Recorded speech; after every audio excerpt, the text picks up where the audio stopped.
So guys, we're talking about incels today, and an incel is a member of an online subculture of people who define themselves as unable to get a romantic or sexual partner despite desiring one. This is a predominantly male issue. Male issue, yeah. And there have been extreme forms of it, and most of what you can see is that a man, as long as they perceive that it's impossible to be with a woman, they become extreme in their hatred. Sorry, their hatred of women. However, as we're just looking at this now, Vice did a story here where they're trying to go deep into the world of incels, and this lady is doing an investigative report on it.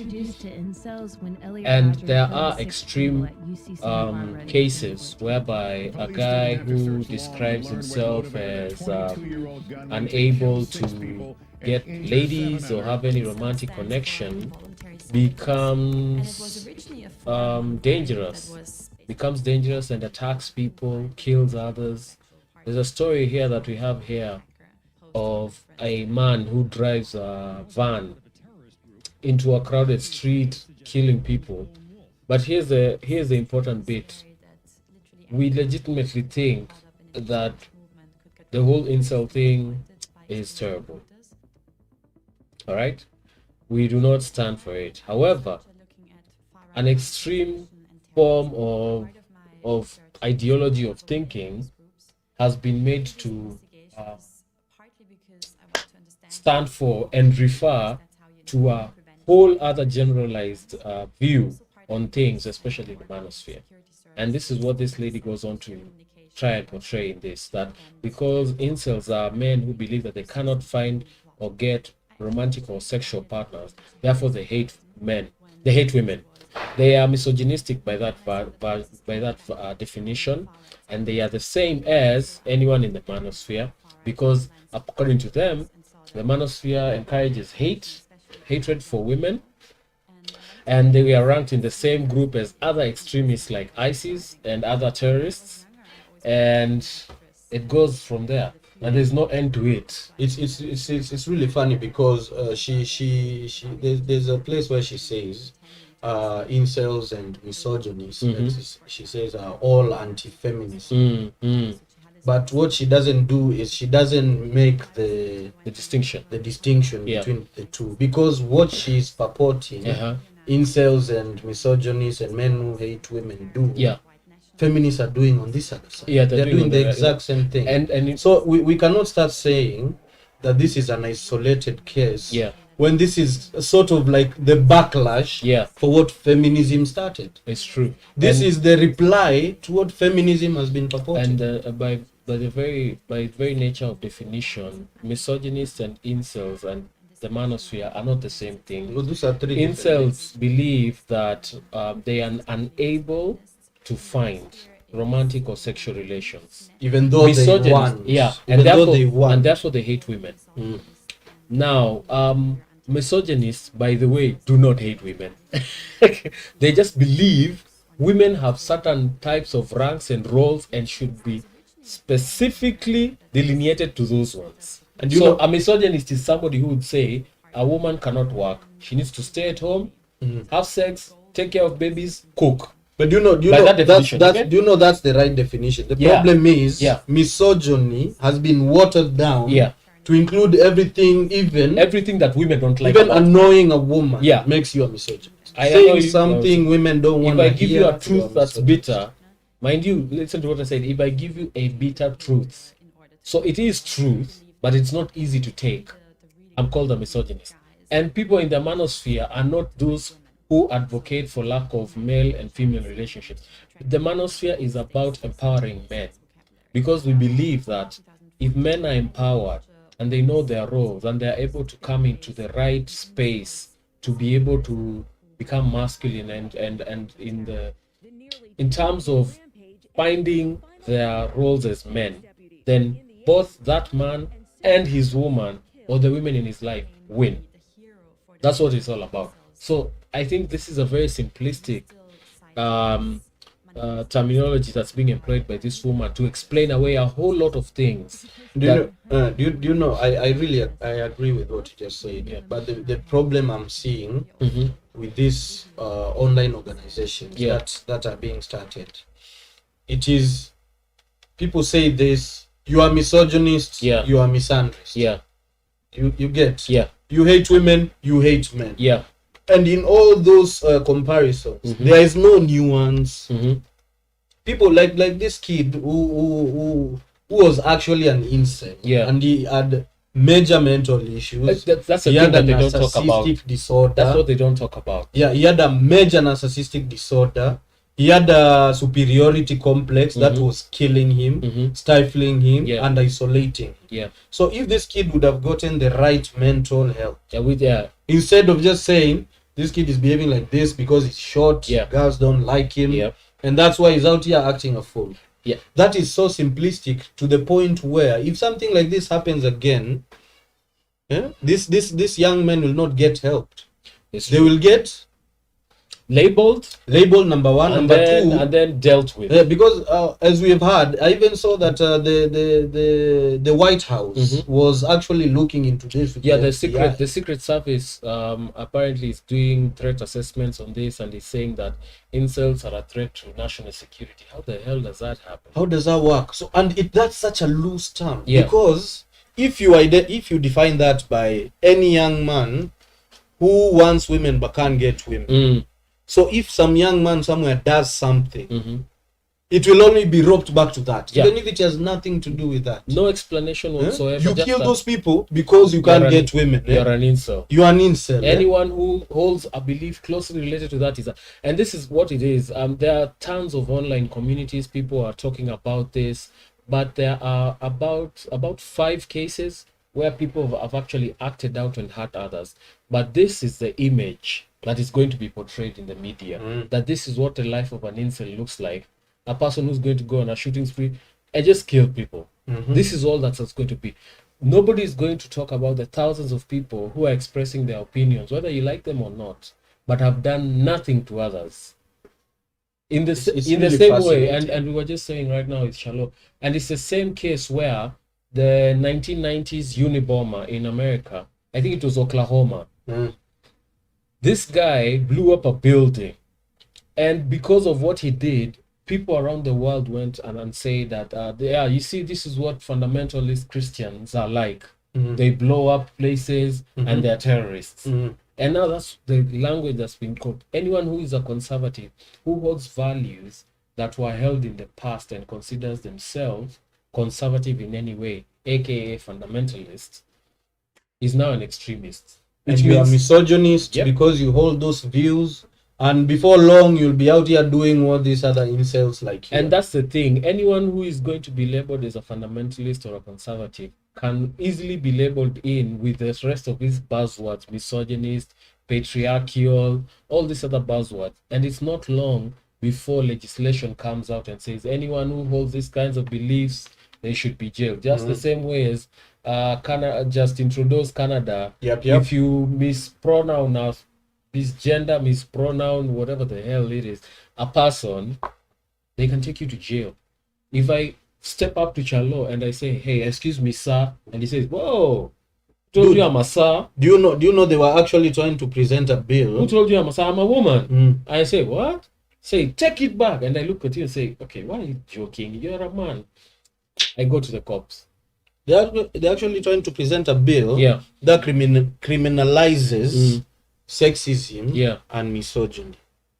And the definition for that is so loose. Any person, whatever happens to someone, and they just perceive it as sexism or misogyny, they can report you to the cops, and that sets a very dangerous precedent. Because by countering this, incels trying to say how they are the same people who are killing people. If you think or you believe you are lonely because women don't like you, and you voice that, you are automatically a threat to society. And the problem with this is what? There are a lot of young men who are in that boat. A lot. There are a lot of young men who are just ordinary. They are not 6'3". They're just ordinary guys 5'5", 5'6", 5'7", right there. These guys don't look amazing. Yeah. They do mundane jobs, and because of what society has become, or what the definition of a real man, as the way it's perceived by social media, Yeah. or the way it's purported by the music industry, film industry, you have to be this beautiful or handsome man, who's cool and collected under pressure. Everything he says is perfect, and that has actually been translated in real life. Yeah. How so? The only man who's supposed to get a woman is a man who has money. The man who's good looking physically. A man who's good looking, can reached, fuck for 7 hours. Has reached the height requirement. Yep. At least 6 feet. Things like that. And things like that have had such an adverse effect to young men, because they are not even allowed to talk about it. Yeah? Because they are seen as weak. The moment you say, I am lonely as a man, you're already seen as weak. Yeah. And these boys have no outlet. And then when they go online and they create these groups, they are the only spaces that they can be able to talk and express themselves. When they create these groups, of course, every group will have extremists. Yes. All right. So the extremists that are born from these groups end up defining the groups. So what happens there? We have millions of young men who now have no outlet, who have nowhere to meet and just discuss and feel okay, because they will know, I'm not alone. Yeah. I'm not lonely by myself. Maybe we can come together and find a way forward. True. Find a way to carve, because, and this is something I see happening across the world, everywhere. There is no sympathy for young men. Yeah. And there's no one, or there's no country that is actively trying to create a way to mold young men or young boys into men. They don't exist.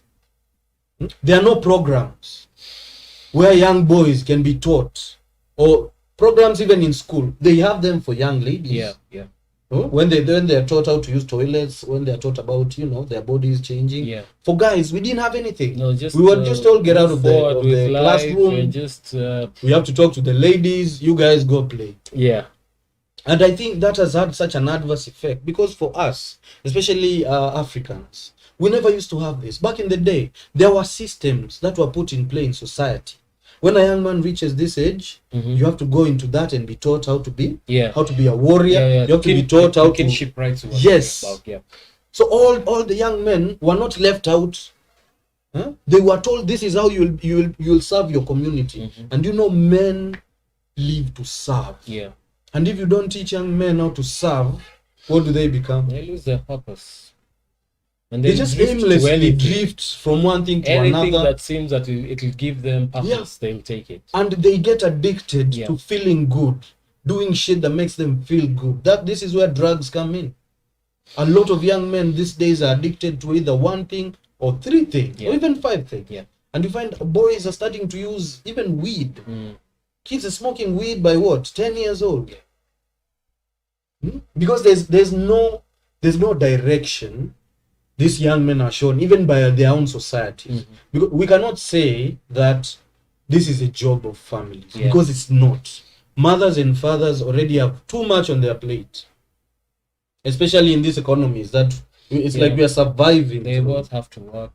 Otherwise, I think that's why we have governments for this sort of thing. Because if we want to continue, if we want to maintain or create societies that can sustain themselves, we need young men to be shown what their position is, what their role is.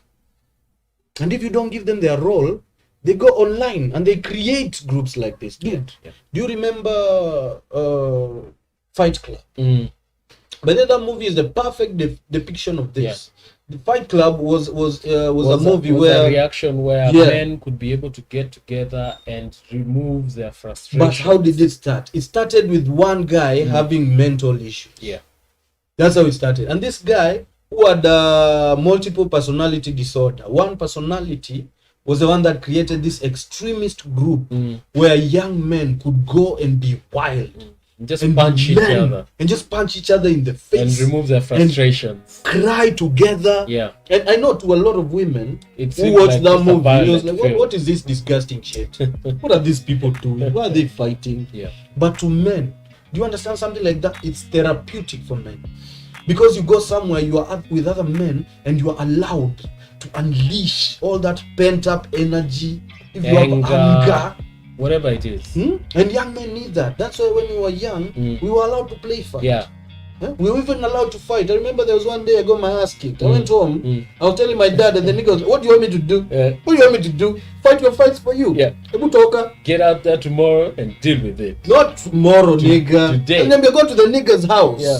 Knock on the door. Challenge him. Tell his mom you want to see the kijana, give him something. When he steps outside, punch him in the face. Yeah. Then come home. And then tomorrow, if you want to continue, you guys will get at it. Yeah. That's what my dad told me. You know what the nigga told me? He told me if you sleep with that, after you've been sucker punched, you're done. That's who you are. Yeah. You're also and those were always gonna be the loser. You'll always be the guy who get punched and walk away. And you know what that does to young men? That creates brittle spirits. And I am 100% sure a lot of ladies who want husbands, a lot of ladies who want men in their lives, they don't want wimps. No woman wants a wimp. No weak man. No woman wants a guy who can protect her, put his life on the line. Yeah. How do you think men like that are created? They don't come out of nowhere. We're not born like that. These things are taught. Small experiences through life shape us. I think we should really sit down as not even as a country, as a planet, and think about how we want young men to grow up. Because just saying they are useless, that's not gonna help us. Because they will turn into men. Yeah. And you know what men do? Men fuck shit up. Yeah. Or build shit up, depending on how they're raised. Yeah. So guys, food for thought. Food for thought. We'll see ya. Yeah, shout out to all of you. Like and subscribe, yo. Peace out.